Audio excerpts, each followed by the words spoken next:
Welcome, class, to week 4 here at Grantham University. This week we'll be doing a pop culture speech. The speech I chose is the Jimmy V speech from the ESPYs in 1993. Earlier in that year, he was diagnosed with an incurable form of cancer and given about a year to live.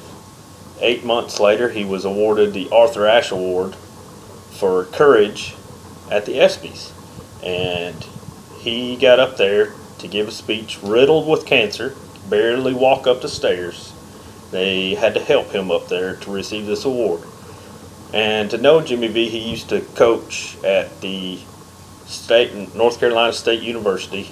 In 1980, he took the job there all the way to 1990. In 1983, they won the national championship as a huge underdogs, one of the greatest upsets ever. And Jimmy V is a very passionate Italian, and the speech he gave was very passionate, and it was the beginning of the Jimmy V Foundation.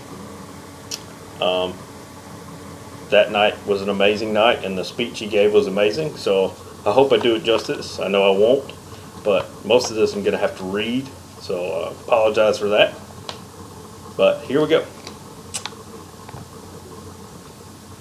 He gets up there and he tells everybody thank you, and he starts. I can't tell you what an honor it is to even be mentioned in the same breath with Arthur Ashe. This is something I will treasure forever, but as I said on tape, I also don't have one of these things, the cue cards. I don't have cue cards. I'm just going to speak. So I'm going to speak longer than anybody else that has spoken tonight, and that's the way it goes. Time is very precious to me. I don't know how much I have left, and I have some things I would like to say. Hopefully at the end, I will have something that will be important to other people too. But I can't help it. Now I'm fighting cancer. Everybody knows that. People ask me all the time, how do you go through your life and how's your day? And nothing has changed for me. As Dick said, I'm a very emotional and passionate man, and I can't help it. That's what happens when you're the son of Rocco and Angelina Valvano. It comes with the territory. We hug, we kiss, we love. When people say to me, how do you get through life or each day, it's the same thing. To me, there are 3 things that we should do every day. We should do this thing every day of our life. Number 1 is laugh.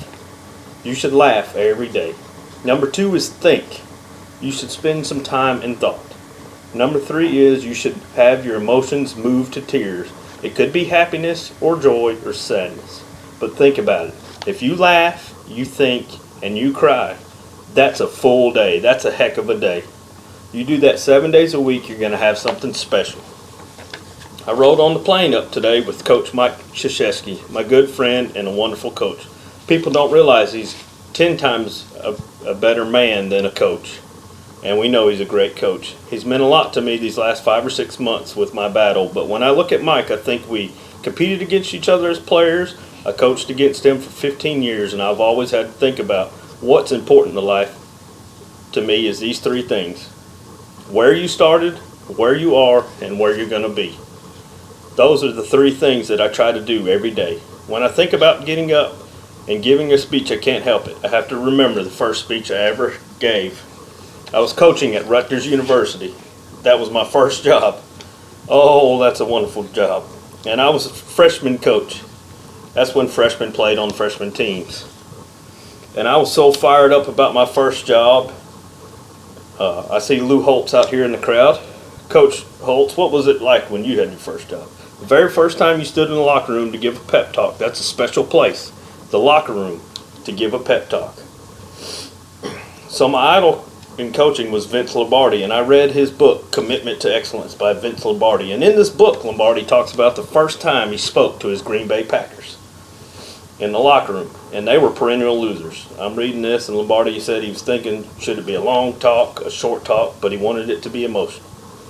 So it would be brief. So here's what I did. Normally you get in the locker room, I don't know, 25 minutes, half hour before the team takes the field, and you do your little X's and O's, and then you give the great Newt Rockne talk. We all do. Speech number 84. You pull them right out, you get ready, you get your squad ready. Well, this is the first one I ever gave, and I read this thing. Lombardi said he didn't go in, he waited. His team was wondering, where is he? Where is this great coach? He's not here. 10 minutes, he's still not here. 3 minutes before they come to take the field, Lombardi comes in, he bangs open the doors. I think you all remember what a great presence Vince Lombardi had. He walked in, and he walked back and forth like this, just walking and staring at the players. And he said, "All eyes on me." I'm reading this in the book, and I'm getting a picture of Lombardi before his first game, and he said, "Gentlemen, we will be successful this year if you can focus on 3 things, and 3 things only. Your family, your religion, and the Green Bay Packers." And they knocked the walls down, and the rest was history. I said, "Man, that's beautiful. I'm going to do that. Your family, your religion, Rutgers basketball." That's it. I had it. Listen, I'm 21 years old. The kids I'm coaching are 19. And I'm going to be the greatest coach in the world, the next Lombardi. I'm practicing outside the locker room, and the manager's telling me, "You got to go in. You got to go in." I said, "Not yet, not yet." I'm pacing back and forth. I'm practicing family, religion, Rutgers basketball. All eyes on me. I got it. I got it. And he finally said, 3 minutes. I said, "Fine." So, true story. I go to knock the doors open just like Lombardi. Boom! They don't open. I almost broke my arm. Now I was down. The players were looking. "Help the coach out. Help him out. What's wrong?" Now I did the Lombardi. I'm walking back and forth trying to get my arm back feeling. Finally I said, "Gentlemen, all eyes on me." And these kids wanted to play. They're ready to go. They're 19. "Let's go." I said, "Gentlemen, we'll be successful this year if you focus on 3 things, and 3 things only.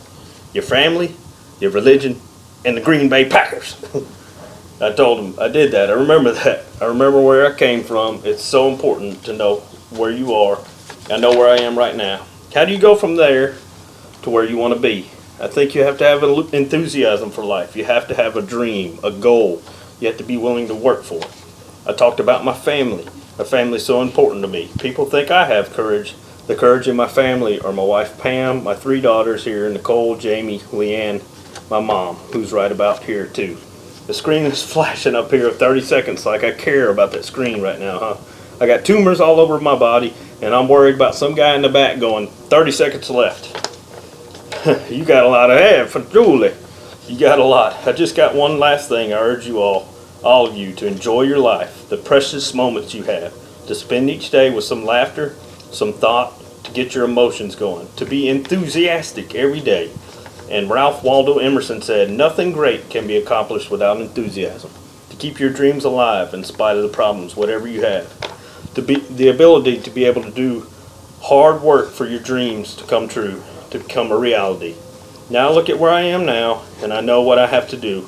What I would like to do is be able to spend whatever time I have left to give, and maybe some others too, some hope to others. The Arthur Ashe Foundation is a wonderful thing, and AIDS, the amount of money pouring in for AIDS is not enough, but it is significant.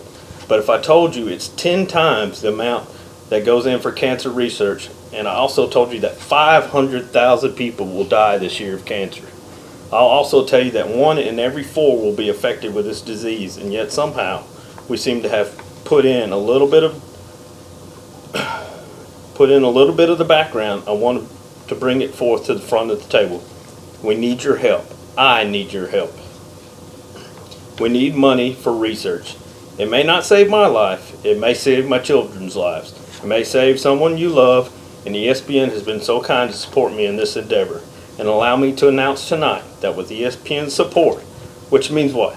Their money, their dollars, they're helping me. We are starting the Jimmy V Foundation for Cancer Research. And the motto is, don't give up, don't ever give up. That's what I'm trying to do every minute that I have left. I will thank God for the day and the moment I have. If you see me, smile, give me a hug. That's important to me too.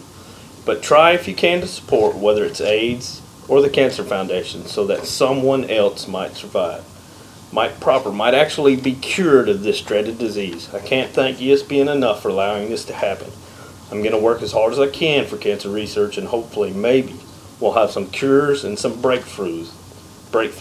I like to think I'm going to fight my brains out here again next year so I can give this award to the next Arthur Ashe recipient. I want to give it next year. I know I gotta go. I got one last thing, and I've said it before, and I want to say it again.